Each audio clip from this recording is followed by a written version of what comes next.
Hello everyone, good morning. I am a pregnant woman diagnosed with GDM. So this is how I start my morning routine.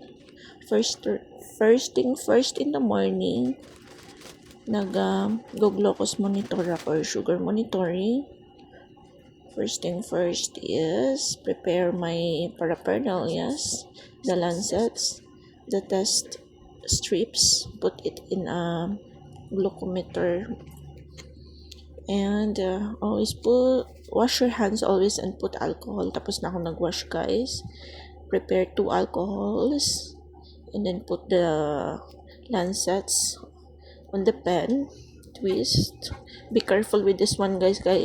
Nung last is natusok yung kamay ko kasi minsan napupul yung needle, so you need to lock it up.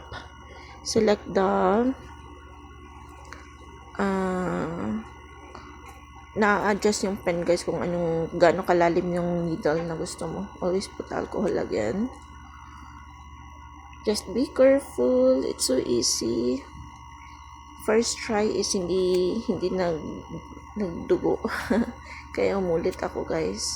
Second, ayan na, konting blood lang naman ang need. First blood is wipe it out, and then the second pwede na.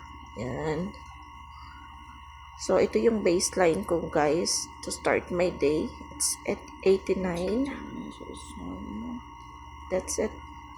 Then, wipe blood on your hands. Hindi na siya masakit. Hindi na ako nagugulat. Pag malinis na, guys, put it on the record kasi kailangan niya ng endocrinologist. Sinusulat ko lahat yung mga activity ko per day, kung ano yung mga kinakain ko, ilan yung baseline ng sugar ko, and nagte-test ulit ako after meal, 2 hours after meal.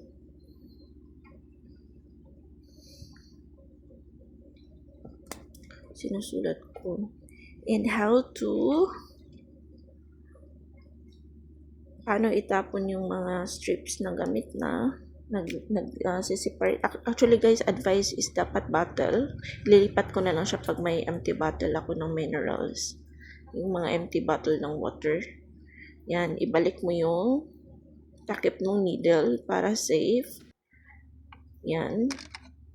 Huwag mong basa-basa itapon. Naglagay ako ng box, guys. And lahat ng alcohol ko na ginagamit yan, nakasegregate. And then put it back. Easy as that, guys. And now I'm ready to eat my breakfast. Bye.